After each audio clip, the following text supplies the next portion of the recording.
Welcome to the party. I'm Sam Ekstrom of Locked On Sports Minnesota. Wednesday edition Minnesota football party. We are so close to training camp. On today's show, new PFF rankings. We'll play a guessing game, see where the Vikings land, and discuss the offensive line and secondary rankings. Also, which pending free agent can earn some serious cash with a big year for the Vikings. And we'll play roster, practice squad, cut at the end of the show, a little pre-training camp activity on a show that is brought to you by FanDuel.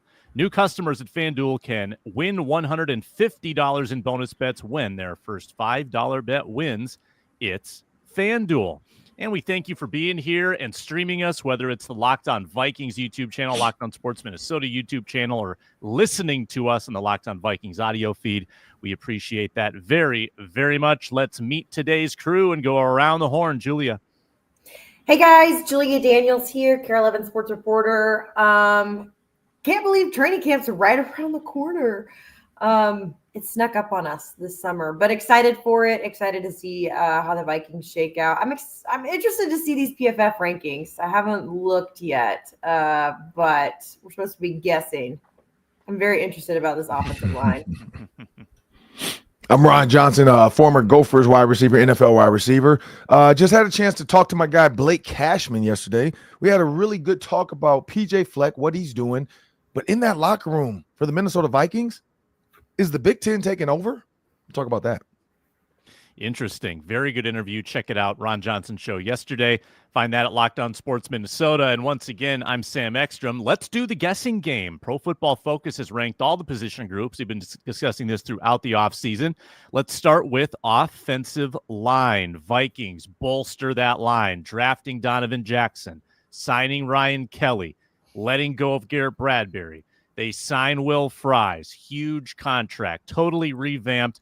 Julia, where do you think PFF puts the Vikings?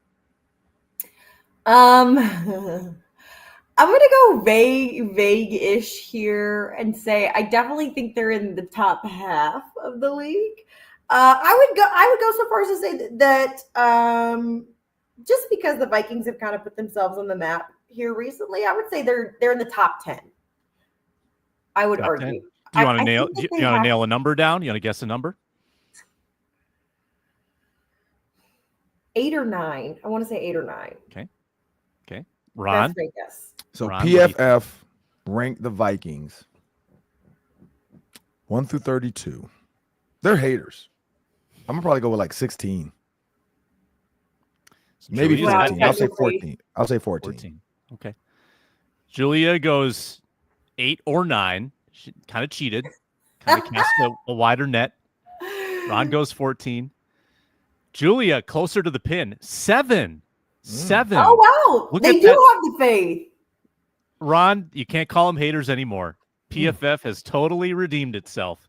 I think this is a good offensive line. And I think that they get a lot of credence for having the tackles that they do. I know Christian Darrisaw is going to miss probably some time with that knee recovery. But having tackles that are stalwarts, that are established forces in the league, and then improving all three spots. Like I know that Donovan Jackson, Julia, is a question mark at this point. We don't know how he'll be as a pro, but in theory, you've upgraded every single offensive line spot. I think top 10. You had to put him in the top 10 based on what their potential now is. Yeah, I think you have to just look at the depth too. I mean, and I think also if you're looking at the comparison to last year as well, just the difference that there is. I do think obviously this was a point of emphasis, not only just to protect their quarterback, but also to establish a run game. So there's been a lot of factors that went into motivating the offseason pickups that they made. So, I mean, I do find it interesting that they're number 7 just because we haven't seen the unit together yet. But I do think that it says something that PFF has the faith that they have in them at 7, because it's not like necessarily a healthy offensive line yet. Like you can't say that they're the healthiest offensive line that there is, but I think obviously they picked up a lot of talent, a lot of veteran talent. So I guess, I'm surprised that they're number 7. I didn't think that PFF, I agree with Ron, they're usually kind of haters of the Vikings, or they forget that the Vikings exist. That's another part of PFF too. So yeah, I guess 7 pretty solid. I guess the bar has been set pretty high for this offensive line. We'll see how it plays out. I got faith. I got confidence. But again, it's one of those things where, we'll wait till training camp to see what they look like altogether. Yeah, the health that you touched on is certainly a concern because Darisaw, we don't know when he's going to do live collision activities. He might be on the field doing individual drills. We don't know how long it's going to be till he's doing real football things. Will Fries is still in recovery mode. So we might not get those 5 together until October, so they are going to have to mesh quickly. They're going to have to figure it out with some moving parts early on. Ron, let me ask you this. Of the 3 upgrades, Jackson taking Brandel's spot, we think. Mm-hmm. Kelly taking Bradbury's spot. And then Fries taking Reisner's spot. Which of the 3 do you think is the biggest upgrade? I got to, you know what? I'm going to go Donovan Jackson. Like that, I've been riding that train from the start. I picked him to be the draft pick. Like nobody else really picked him. Even when we did the Vikings pregame show at the stadium for the Minnesota Vikings and for the network, nobody picked Donovan Jackson. And so I was on that. I tweeted it well before the draft. So I'm going to stick with it. I think Donovan Jackson, the reason being is because, again, if you look at what Kevin O'Connell wants to do in running the ball, he brought in Jordan Mason.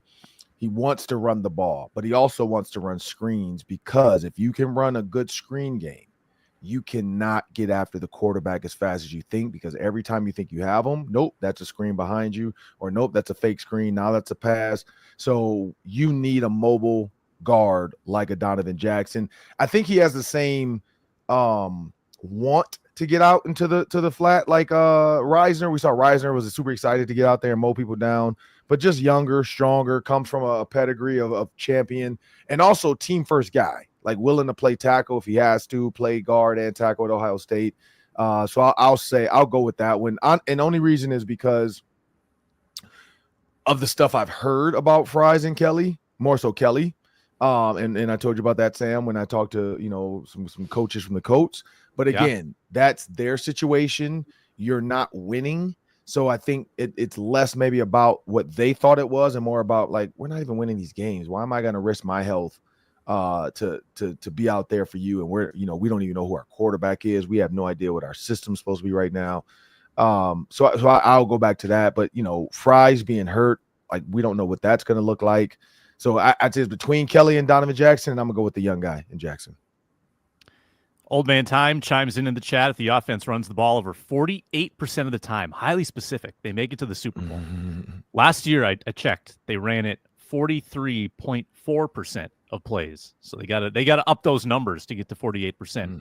Old Man Time. But hey, if this offensive line can run block better than any other Kevin O'Connell offensive line, I think that's actually kind of realistic, especially with a rookie quarterback you want to protect. I think that's actually not outlandish. Let's go to the secondary. Maybe my title of the show gives it away. This is not a high ranking. Julia, why don't you take a stab at this one? Where'd PFF have the Vikings secondary? So this would be safeties. This would be cornerbacks. Out of 32? I'm going to go 27. 27. All right. Ron? 22. Oh, Julia woke up with precision today. Wow. 27 is the exact really? answer. And she claims she didn't look, people. I didn't look. She's an honest panelist on this show. She would never undermine the bit. This is what they write. Quote, this is an aging secondary that benefits from a defensive scheme designed to pressure opposing quarterbacks. Harrison Smith still plays quality football, though his prime years are behind him. Josh Metellus is an average safety, but reliable against the run. Cornerback Byron Murphy's coming off a career year, but it's unclear whether he's finally hitting his stride or if it was a one-year spike in performance.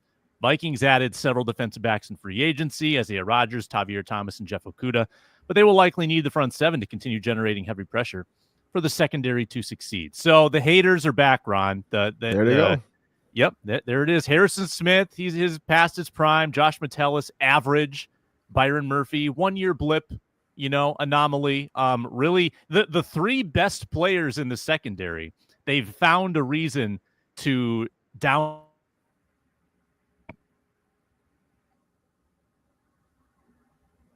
Ron? Oh, I froze or you froze for a second. Back. Sorry. So no, but going off of that, what they say about the DBs, it had like a little weird blip. Going off the DBs, it comes down to Harrison Smith. I think when you look across the board, they don't have a guy like a Sauce Gardner. Congrats to Sauce, just got paid, by the way. My guy, Detroit, Michigan, Martin Luther King High School. Shout out to all the millions. Make sure you take care of the school. But when it comes down to that, that's what they're looking at. Like they don't have a, I go back to the Darrelle Revis days. He was the reason why they got ranked high. The Xavier Rhodes, under Zimmer, they were the reason, him and Harrison Smith though. But, when you can have a lockdown corner that everybody fears or everybody talks about, they're going to give you credit. You talk about Patrick Surtain, you talk about, Jalen Ramsey, wherever he went early on in his career. That's where the Minnesota Vikings are lacking. I think that's part of it.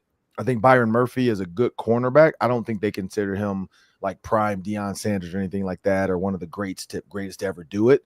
So that's going to always knock them down. The other side of the cornerbacks, we keep saying, who is it going to be? Who's going to be the other guy? And it's not a clear-cut favorite right now. And then you're right. Harrison Smith is getting old. So is one of these other safeties going to take it over for him? Or, is this going to be one of those deep ball seasons that we're like, oh, I can't believe they let that one go again. So I understand it. I think 27 is too low, though. Like, you got to look at the rest of these teams, and because the DBs, yes, if you're just going straight DBs, no offensive line, no defensive line, no defensive line, no linebackers, fine. But that's part of the DB bit. Like, how long does the quarterback have to throw? Like, I don't care how good your corners are. If the quarterback has 7 seconds, they're still going to complete the pass at some point. So, but I get it. They gotta write their article and they gotta get it out there, and we gotta debate it. We'll see at the end of the season when you talk about pass yards given up, which still comes down to the defensive line too, though. But pass yards given up, interceptions, and turnovers. We'll see where the Vikings land. Yeah, Julia, I think that if you told me 27th, maybe I could get on board. But the argument they make, I think, is the wrong argument. I think they're trying to diminish the guys that are actually legit when there's actually some real question marks here. So we talked about upgrading the offensive line. Well, the secondary goes from Cam Bynum, Stephon Gilmore, Shaq Griffin. They go from Bynum to Theo Jackson. Theo's a question mark. They go from Stephon Gilmore to Isaiah Rodgers. He's kind of stepping into a bigger role. And then, Shaq Griffin, they go to probably Mekhi Blackman. Like, we don't really know who that third corner is going to be. So I think that the down, if you call them downgrades in that area, that's probably the bigger concern for me, is that you're handing the keys over to several guys who are much less established than Gilmore, Bynum, and Griffin.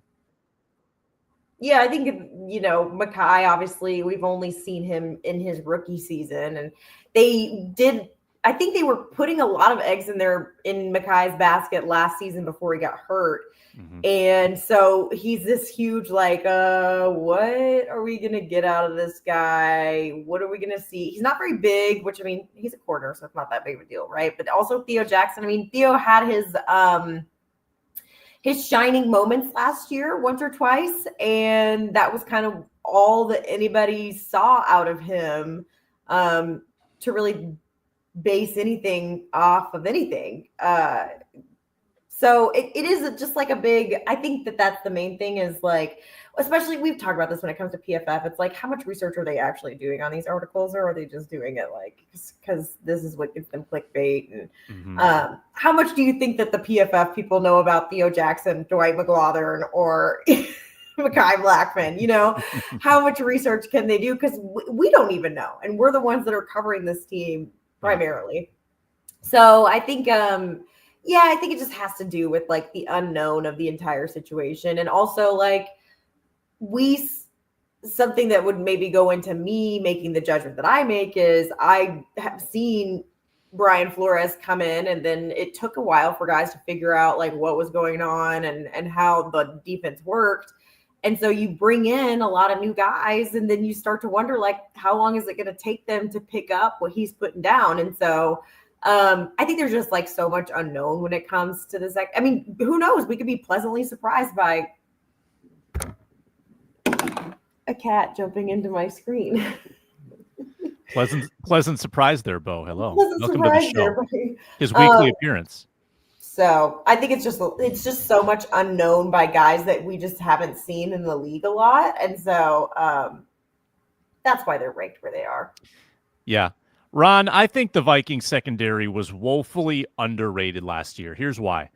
Teams threw the most pass attempts against the Vikings of any team in the league. The Vikings allowed the most pass attempts. So that's not their fault. It means they were winning a lot. The Vikings were leading most of the time by a lot. So teams threw it 637 times against them last year. So, of course, the yardage the Vikings gave up was going to be high. They were playing a lot of prevent. There was a lot of garbage time, giving up cheap yards to Jordan Love in the Packers game a couple times. Yards per attempt given up through the year last year. Vikings were 12th best. They also had 24 interceptions. So, Ron, if you're a quarterbacks last year against the Vikings threw 24 touchdowns and 24 interceptions. If that was your quarterback, you would say, what a terrible year. That's a horrible season. I think the Vikings didn't get enough credit last year in their secondary. What do you think? Yeah, no, that's what I said. I mean, I'm like, you look at the amount of turnovers they created. Granted, it is a different defensive backfield now. Maybe they were giving Stephon Gilmore more credit, and what's his name, Shaq Griffin. So, I think that's part of it. Like these Isaiah Rodgers, Jeff Okudah, Ambry Thomas are three unknowns. Like you don't know what you're going to get out of them. And so I do understand it. I just think 27 is too low. Like I think Byron Murphy being a Pro Bowler, I think Harrison Smith, Josh Metellus, what they bring to the table. Theo Jackson's a new piece of the puzzle.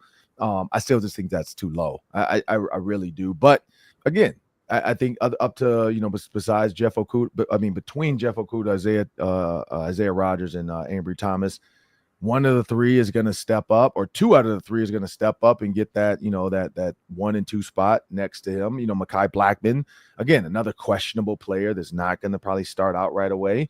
It's just a lot of unknowns with this defensive backfield, and that's what they're going with.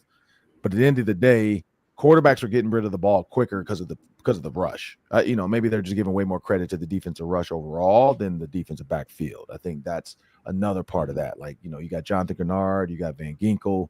Those are the things that, I think are going to be a part of it. Because Jonathan Gennard is a big piece of the attitude of the defense and the pettiness of the defense and the, let's make this his life a living heck part of the defense. And so when you have that, now you add a guy, Jonathan Allen, who wants to, be super aggressive and has that mentality, that dog mentality as well.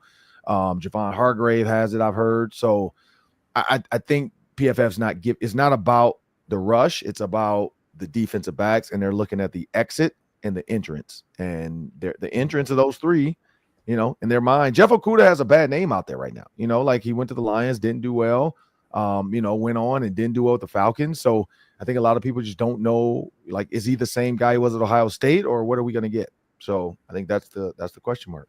I'm excited to see how it plays out for sure. Well said on that front, Ron. When we return, I'm going to give you 5 names of pending free agents for the Vikings. And I ask, who makes the most money based on their performance this year? That's next, Minnesota Football Party. And FanDuel is today's partner that brings us today's show. Summer sports in full swing. Home Run Derby. A lot of fun Monday night. And then we had another bonus one last night after the All-Star game. That was pretty fun as well. But we got WNBA approaching its All-Star break, high-stakes soccer action, and my personal favorite, the Open Championship this weekend. Love betting on golf. Love trying to find the value bet. Bet some top fives. Maybe winning the first round. Rory McIlroy, his home tournament. I think you got to put the money on Rory. But there's great daily promotions at FanDuel now. You can track your favorite matchups. The app keeps it super fresh, offering a lot of fun ways to bet. Same game parlays, live wagering options, all in play. New to FanDuel, new customers can bet just $5, get $150 in bonus bets if your first $5 bet wins. Open FanDuel today on the app, FanDuel Sportsbook app, or visit FanDuel.com to get started. All right, as we roll on for the video viewers, Ron, the T-shirt. I mean, I love the T-shirt game. By the way, once again, we got Olaf from Frozen floating. I think he's probably singing a musical number. Yeah, What's he's who got chilling. who got you that? Just chilling. I like it. I've had it, but we went to see Frozen the play at the Minnesota Children's Theater, and so it was just and they did a different spin on it. It had like a really different spin. It got the same gist of the message, you know, Anna and Elsa being young and then taking over the castle and so on and so forth. But they just put a different spin on some of the songs and some of the little bar scenes and all the other stuff. So no, I woke up today and I'm like, you know what? I'm chilling today. You know, I don't have much to do today. I got a couple like meetings because yesterday was packed with meetings. I had the show, then I had to run home for Blake Cashman. I mean, I had the meeting at Mount West Tonka High School. I was at Kennedy High School. Today, I'm like, you know, I'm gonna chill a little bit, you know, and then of course, you know, we just got all of our Gopher stuff with our emails of like, hey, welcome to, you know, whatever media, blah, blah, blah. You're welcome into any stadium you want now. So now that kind of the realization too that State Fair is not too far around the corner. It's coming fast. Oh my goodness. Yeah, July 16th. July is more than half. That. Unbelievable. When is the State Fair? Yeah, probably August. Usually it's like the 23rd of August. I got the date of the show we're doing at the State Fair. So, I mean, I'm guessing it's got to be either because we usually do the first. Yeah, August 22nd. The first, yeah, I was going to say, we usually do the first day. I got the email in there somewhere. I was looking at it last night. And then August 21st through Labor Day, September 1st. August 20. So we got August 21st. 36 days till the fair. We got 24 days till a Vikings game. We got 7 days till a Vikings camp practice. It's happening. It's all coming at us fast. We're freaking out. Time of the year. We're freaking out. We do a show, so we're waiting on PJ to tell us what day he's taking the team to the State Fair, because then that's when we do our show. So that's going to be, and this year, Sam, I do have all the necessary stuff. So I figured it out to be able to have 2 microphones. So I'm going to try to make sure I grab like a player or 2 and do some State Fair stuff. Hopefully last year it rained. That's what killed me. I had it set up and then it started raining. I'm like, I'm not about to sit out here in the rain and interview these people. The perks of Monday, Tuesday off is that I get to go on a Monday or Tuesday, which is the least busy thing. Yeah. We have to go on like that first Thursday, which is the worst day. And I'm guessing Fleck will do the same because then they play that Friday or the next week, that Friday or whatever, or Thursday, I think. I don't know. Oh, yeah, week 1. We got Gopher football coming up. April, 8/28. Yeah, it does say, actually, it says it on here. We'll be doing a show from outside the stadium on 8/28. Thank God, because last time we did the show from the freaking State Fair for the pregame show. I'm like, why are we at this pregame show at the State Fair? Like, everybody's at the game. What are we doing? So this year, thank goodness, they're putting us back at the stadium, regardless of the State Fair. Thank you. How great would it have been last year, Ron, for that North Carolina game if Belichick was the coach? I mean, don't you wish it had been 1 year? No, that would have been. Man, that would have been a lot of great interviews. I wonder, was he dating her? Yeah. Oh, yeah. He was last year. A year ago. Yeah. Yeah. Okay. I don't think he was. Yeah. He wasn't even on the radar. He's been dating her for years. He was just chilling. Yeah. He was like bringing her to the hotel before Patriot games. But I'm gonna give you 5 names here. These aren't all the free agents, but these are the ones that I think have a chance, like maybe an outside chance to perform well enough to make some cash in the free agency next spring. I think the biggest one with an asterisk is probably Josh Metellus, because I think a deal still could get done. I think he wants that. I think the Vikings want that. He's part of their core. But Metellus is still technically a free agent.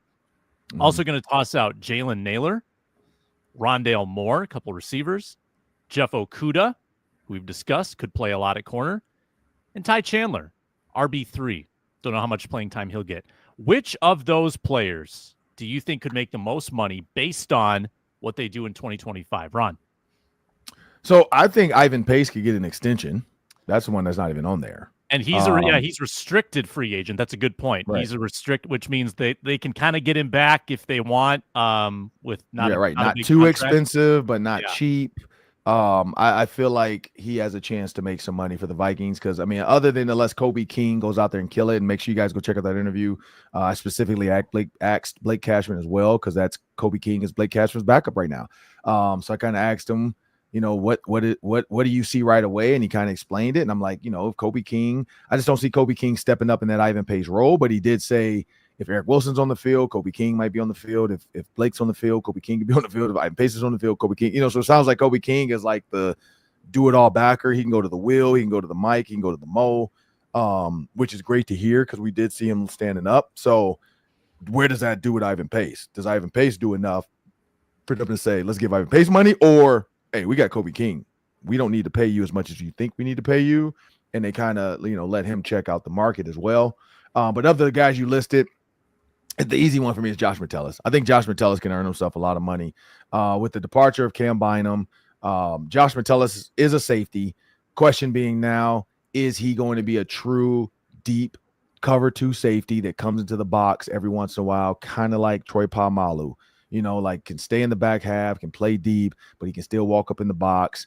That's what I'm wondering if he can pull it off and do. If he can, he's going to make himself a lot of money. If he continues to be just a true rover, he'll make some money with teams that like that positional guy, mainly probably the Vikings right now. But I don't know how many teams run a 3-safety defense where they don't need their safeties to be back a lot. And Josh Metellus hasn't been back a lot, like for a full game. And I think this is his year to show everybody he is a true safety. I mean, Theo Jackson's still going to come in and let him do what he does. But can he be that second? Can he be Cam Bynum? Because Cam Bynum was the reason Josh Metellus didn't get to go back. It is what it is. And so can Cam Bynum, and the reason, can Josh Metellus, and the reason is because if Harrison Smith retires, then there's Josh Metellus and Theo Jackson. Or is it they're going to go into the draft and go get a guy? So I think this is his year to kind of show I deserve that money. Let Harrison Smith walk, pay me. I tend to think that they've got to get that extension done, Ron, before the season, or else, if he doesn't sign it before the season finishes up and then suddenly he's staring at free agency, that right. You could lose him. I think you got to get it done if you want to keep him around right now. Well, I don't think he'll do the Hawkinson thing, though. So he seems like a guy that'll still show up in practice and they can get it done, during training camp, maybe during, you can do it all season. You can do it week 2, I think Rob Brzezinski's probably saying, hey, let us get through OTAs. Let us get through mini camp. Let us get through training camp. Let us see what we have in these rookies so we know what we have on this roster. And then, okay, let's talk about what you want, at least to get you one more year maybe, or, let's get you a guaranteed 1 or 2 years. But, I don't think he's going to pull a TJ Hawkinson because I don't think he has the leverage to do that either. No. Ear infections are very prevalent this time of year, Ron. You know that. It's an ear infection. My toe hurts. Yep. I got a bad toe. Julia, who you got on the list? Who's going to make money? I mean, Josh Metellus is the obvious choice, and I agree. I don't think he's one to sit out because A, he doesn't have the leverage, and B, he's just not. He just loves his leadership role on the team. Like, he embraces it more than I think anybody else does in the whole locker room. So I think also the Vikings know, what do they call him, the Swiss Army knife? They know how valuable he is. I'm interested to see how his role changes this year, especially without Cam there. But I also think that they know how valuable he is to the culture that they build. And I know that's like such a buzzword that we always hear them using all the time, the culture that we want to build. But I think he is crucial to, building team chemistry. I'm sure there's some guys on the team that hate what he does. That's just as expected. That's how professional sports go. They're like, oh, this guy again, yelling, giving his hype speech. But I do think that the Vikings value Josh Metellus. And I think that the cards are definitely or the stars are aligning in a way that could get him paid this season. Another one, I also think Jalen Naylor has an opportunity here. I'm anxious to see how it pans out. Obviously, the addition of Ty Felton, but I think Jalen Naylor saw the strides that he took last year, and then he came back and we saw him at OTAs, and we were like, who's this guy? He's bulked up. I mean, not in a bad way, but he's bulked up where he's got way more muscle on him than he had when the season ended last year. And so I think he's definitely made some off-season changes, really, really trying to put himself in a position where he can make some more money and move himself up the totem pole. And so I'm interested to see how Speedy's season pans out. I think the the addition of Ty Felton probably lit a little fire under him too. I think he already had it because of the way that he was able to take advantage of opportunities last season. And that's also the perk of, being in a wide receiver room with Justin Jefferson, is that the guy gets double and triple teams. So you got to go to somebody that maybe people aren't looking out for, which is Jalen Naylor. And so I think this season he has opportunity now that my cat's running around doing some crazy stuff behind me. He's got some opportunity to expand on what he started last season. And so I think it'll be interesting to see where he ends up after this year.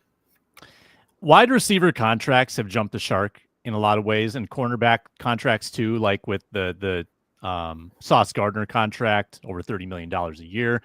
But yesterday, when I read the article about Juwan Jennings wanting to maybe get traded, I was looking at his resume, and he's got one big year. He had one good year last year, and a lot of receivers that have just one big year in their rookie contract, they get paid like $12 million a year. That could happen if the circumstances play out where Addison misses some time, Naylor has a big year, gets like 800 yards, Naylor could get paid $12 million a year by someone. And I look at cornerback too. Cornerback contracts are going up and up and up. If Jeff Okudah wins that job, if he beats out Mekhi Blackmon, if he plays effectively this year, I think there's enough teams that still probably have their college evaluation on him, first round pick, top 5 talent.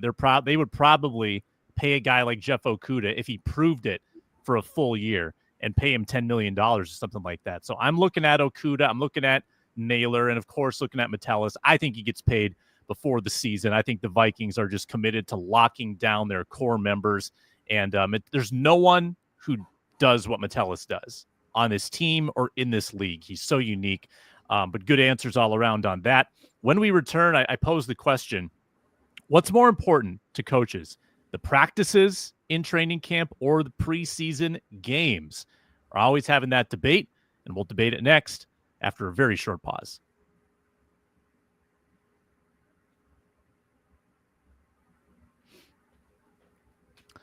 This is a good question for Ron Johnson, because Ron, you've been on NFL coaching staff, you've been in the game, you kind of understand this dynamic as well as anybody. So if you're a coach, let's say you're Keenan McCardell, and you're evaluating your room, trying to figure out who should make the squad, how are you weighing what you see in practice out there and what you see on the field in the 3 games? So it is tough. So like I had Pierre Garçon, Reggie Wayne, Roy Hall, Gonzalez, and Marvin Harrison. And so when you think about those, you know what you're going to get. So it's kind of easy to evaluate the guys you know. And that's where it starts. And that's the tough thing about new guys coming in, is you got to, like, the reason the Bears ended up cutting Bobby Wade and kept me is because I did a lot of stuff. I dove for balls. I was like jumping over the top of guys. I was doing stuff you probably shouldn't do when you're not padded, because you can get hurt. But I was like, I gotta show these guys, like, I'm not the same guy I was last year coming off injury. And so I was diving for balls, and I mean, no shoulder pads, no nothing. I'm diving, and guys are like, man, this dude, and so it worked. And so when you look at these guys, if you start, and we're starting with cornerbacks, right? Is that where we're starting? No, I mean, really, just talk about just how you do it. Like, so if you look at mentality. So if I'm Keenan McCardell looking at the receivers, for instance, you got to look at the guys you know. So you got Justin Jefferson, Jordan Addison, Jalen Naylor, I guess you would say. And then from there, your draft pick does take, like, Pierre Garçon, even though he came from Mount Union, was drafted. So that was kind of like he was on our whiteboard. He was a little bit higher.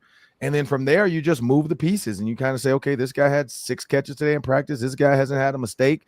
And then honestly, it's the games. When you get to the games, the preseason games, those are going to matter the most for those bubble guys. And that's how I watch preseason. I kind of watch the back end bubble guys, who has the most catches. Because you guys remember when Jalen Naylor was killing it, we're like, oh, he's good to go. When what's his name, Tristan Jackson was killing it, we're like, yeah, they're probably going to keep him. And so that's how it goes too, is the games. How do you do against the earliest part of the game? Not the fourth quarter when most of the DBs out there aren't going to make the team. It's when you get in the second quarter and they still have the 2s out there. How do you handle it? And I think that's the other part of this. That's how coaches look at it. because practice is tough. But you can make you can make some plays, some one-handed catches. Not making errors, blocking, knowing where you're supposed to be, willing to do everything too. Like I'll do every special teams. I'll be at all the meetings. All of that matters because, again, Keenan McCardell, for instance, just using him, he has probably 4 guys. And they're like, look, what's your 4? Here's your 4. All right. And then they're going to go to Coach Hatt, special teams coach, and say, who do you want from there? Who do you want? And then he's going to say, okay, here's my 11 special teams guys that I need. And some of them might already be on some coaches list. And then they're going to look at the other one and say, okay, well, this is between these 2 receivers, coach, which one do you want? And then he'll kind of say, so it comes down to that. It comes down to intangibles. Like what extra do they do? What do they give the special teams coach? Because you only get 53 guys. Yeah, Julia, there's very much an intangible about handling pressure. So if you're a bubble guy on the roster, you get very limited opportunities to prove yourself in a real game setting. And I always think that the games should matter a lot. Like let's look at your job. If you nailed every single rehearsal, but then 10:25 comes around and you melted down with the cameras on going live, I feel like the bosses wouldn't say, well, she did well in rehearsal at least. And that's how I feel about these roster spots and these competitions. Like you really need to turn it on when the lights are on to prove that you can handle that pressure, that you know how to translate from a practice setting to a game setting. And there's just a lot of different stuff that happens in games than in practices. Like, I don't know, tackling. Tackling doesn't happen in practice. It happens in the game. And that's a pretty important part of football. So I'm a big advocate for like putting a lot of weight on these games. Where do you stand on that? No, I 100% agree. I think it's exactly like you said. Sure, you can do it in practice, but how do you play in a game? And some guys, they need that pressure in a game to really kind of come out of it. I mean, if you think about it, training camp is like especially for these guys the rookies that have never been before. Did Ivan Pace really stick out to us until the preseason games? No, he wasn't somebody that we're like, oh, this guy, because you can't really pick up on it. You can see practices, like obviously you can see for nailing down whatever they're asking you to do. And then also to see how you measure up against the guys that they have already had. Right. And that's where you kind of get that direct comparison. But I 100% agree with both of you guys in that, like, you ask, I mean, because I've been doing this how many years now, where you get done with the first preseason game and you get to ask these guys that have never played before, like what the experience is like. And it's totally different than anything they've ever been a part of before. And so it's just like this unknown for everybody that's not been there before, to kind of see how they pan out, how they work. And you're right. It's the highest intensity situation that they can be a part of before the season starts. And so it is their trial run to see what a game is like, because also everything's going much faster than it did in practice too. Like you can do your 2-minute drills, but until you're in a game and it's go the whole time, like how do you know how guys are going to handle it? How do you know that their brain's going to work in a way that they can respond as quickly as they have to in a game? Because you just can't simulate that in any other setting, especially when it comes to the NFL. Like college, I know they really try to do that and nail that down before the season starts. They don't get preseason games, but I think that the games are crucial to like figuring out like who's really standing out here. I mean, and I think back to last year too, just like JJ McCarthy in his game that he played, and we were surprised at the way that he bounced back after throwing an interception, and that was like huge for us to see him do that and to see how he performed in that setting and how he responded to adversity. And it's something that you can't emulate anywhere else. And so, yeah, I would say the games are the most important. Ron, we like to put together our 53-man roster projections. Mm-hmm. Do you think coaching staffs have their own internally, and then they kind of, they'll shift guys around and they'll say, well, okay, he lost his spot, we're going to replace him. Do they have just a baseline 53-man that they're working off of? Do you think that's a thing? Oh yeah, 100%. Well, I don't know how they do it now, but when I was there, and even when I was with the Ravens, it's a whiteboard. And so it's a whiteboard with magnets. Now, again, that's old school. I'm guessing they probably have some type of like, I forgot what kids use now in school, but the smart boards, they probably have some kind of smart board or something where they can digitally do it. But yeah, I mean, there's usually some type of like, each coach has their list.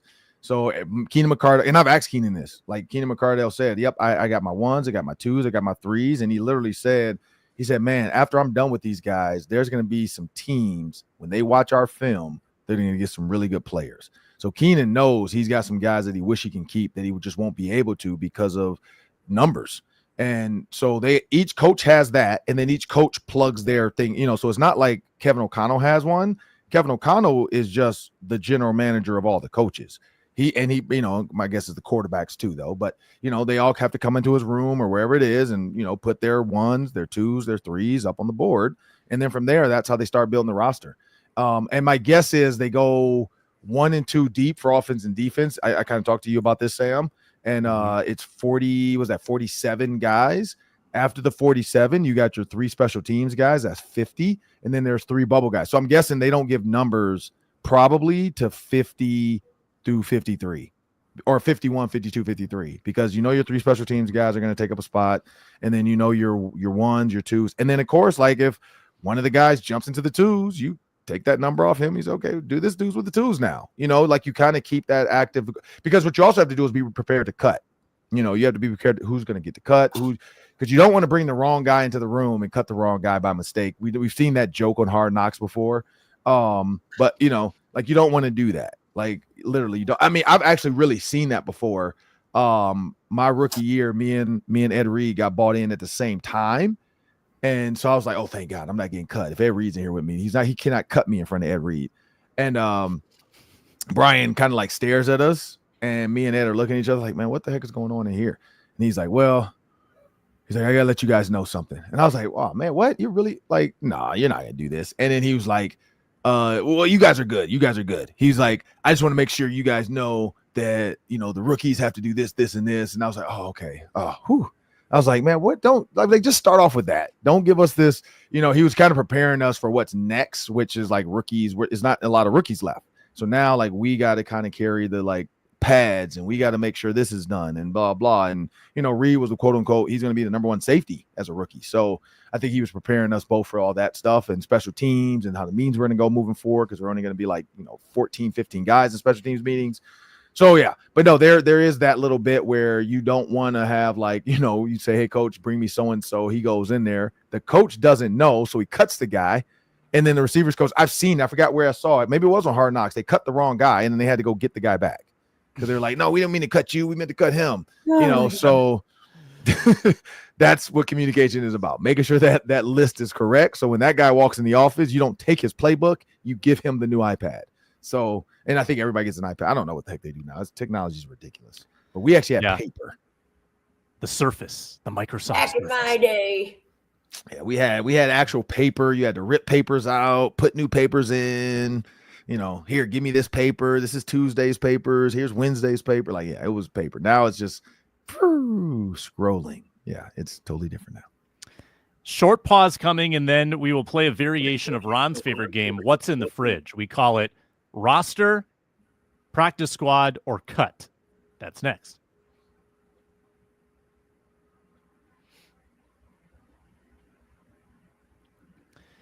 Ron, I think when we played What's in the Fridge, what were the 3 options? Eat one, throw one away, save one? Save one for later. So this would basically be eat one.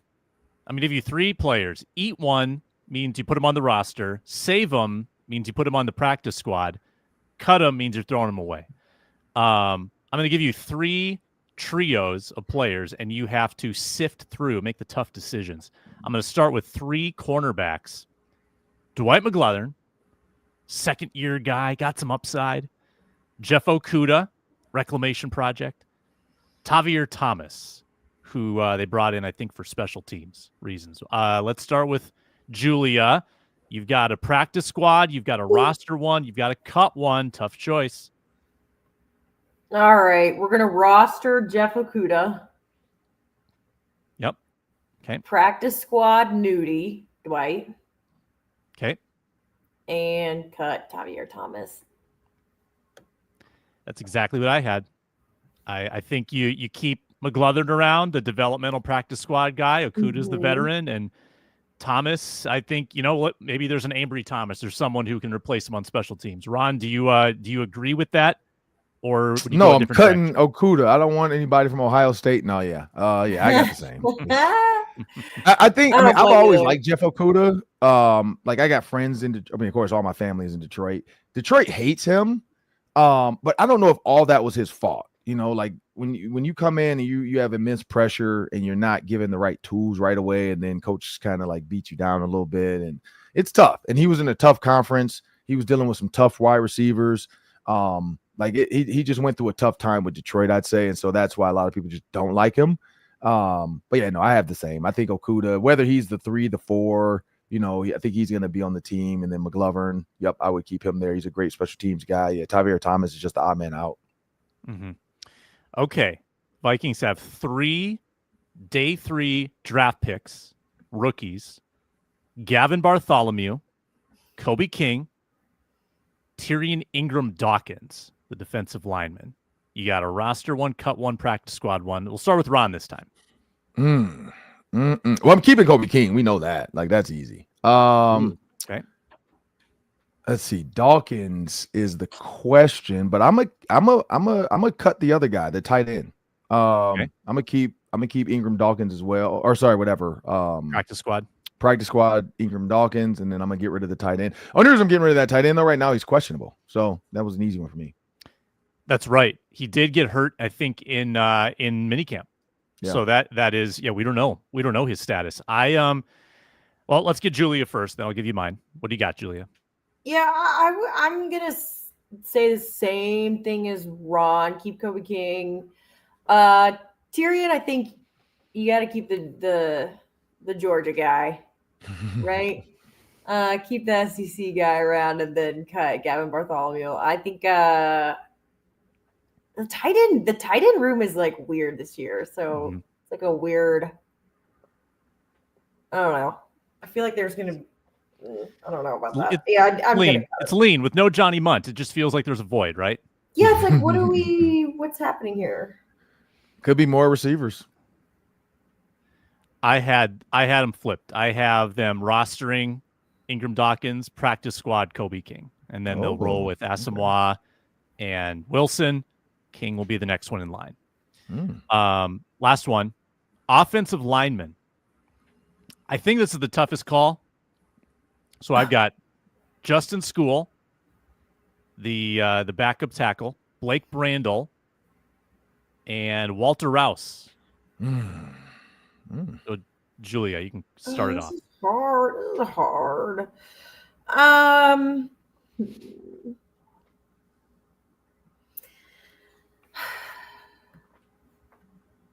don't want to get rid of Walter. You don't have to. I think you practice squad Walter. Okay.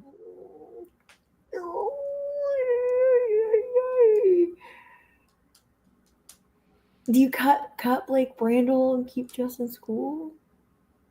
Is that stupid? You tell us. What do you think? That's where I'm going. That's what I'm going with. I don't want to get rid of Walter Rouse. You've gotten. I think you've got an attachment to Walter. I think you predicted in the past that he would have a big impact this year, like sneakily, and I think he had a good preseason last year. So you're going to practice squad Rouse. You're going to cut Brandel. Got replaced by Donovan, and you're going to put School. What'd you say? School makes the roster. Okay. Yeah. And he probably plays in Darasaw's place. All right, Ron, what do you think? Yes. I'm going to keep Brandel because he's a swing guard, and you got Will Fry is questionable. I got to keep practice squad School because Christian Darrisaw is questionable. I'm getting rid of Walter Rouse because Leroy Jenkins. I'm keeping Leroy Watson. I like Leroy Watson to try to maybe get in there. Julia might be too young to remember the Leroy Jenkins thing. I don't know. Do you remember that, Sam? Oh, yeah. Leroy Jenkins. Yep. Do you remember that, Julia? Or are you too young? I've heard it, but I wasn't alive. Okay. You got to, whoa. It's not that old. I'm pretty sure it's not that old. It was like in the whatever game people play online era. You just got to watch. Just Google Leroy Jenkins, the video game thing. It's an online game. It's one of those games where people like play as a group. And the dude's name, and it wasn't his real name. Everybody found out it was some idiot kid that did it, but he's playing with a bunch of people, and then they're like literally the guy who's leading it. 2005. You have one leader. My bad. My bad. How old were you in 2005? I turned 8 that year. Oh wow. Okay, so you weren't allowed to look at the internet like that. But when you, but he run. You got to watch. It's funny, but the funnier is the remakes. Like people remade it with real humans in like robberies and bank robberies. Like I think Kevin Hart or somebody did one. As a bank robbery with a Leroy Jenkins, but he basically dude says like, hey, we got to take our time, do this. And the guy just like says, screw this, Leroy. And he just takes off on the video game and starts shooting. And then the main leader guy's like, oh, shoot, Leroy. And so then they all have to go and, because he's already started the fight and they're getting, and then they all die. And the guy's like, Leroy, why would you do that? Like, it's hilarious. He could not wait any longer. He just got like impatient. It sounds like a Key and Peele sketch. So everybody thought that it was fake. That's the first thing. Everybody thought it was like a fake skit. And then somebody came out and said, no, like that idiot really did it. But he also did it because he was annoyed at the group. So that's the backstory. I think he was annoyed. He's like, man, screw this. I'm going in here. And it's a video game. Who cares if you get killed? But, some of these guys take that stuff serious. They're like, I just lost all my points, So long story, I don't think anybody ever wants to play with Leroy Jenkins again. Like that was it. But yeah, no, Leroy Watson, hopefully we should get him this week or next week. And hopefully he doesn't get cut before we do. So I just think I like his story. Sam and the guys in the back told me about that he's a former tight end turned tackle. So, I like guys that are athletic like that can, try. So he's new to the position too. So, maybe the Vikings find something in him. By the way, I'm keeping Brandel. And I think Brandel can play. He can swing over to left tackle. That's my plan. He'll go to left tackle if needed. Cut school. He did play a little squad tackle. routes. Squad routes. He was tackle in the Buffalo game on the miracle catch by Jefferson. He was the one at left tackle. He did play tackle. You're right there. Yep.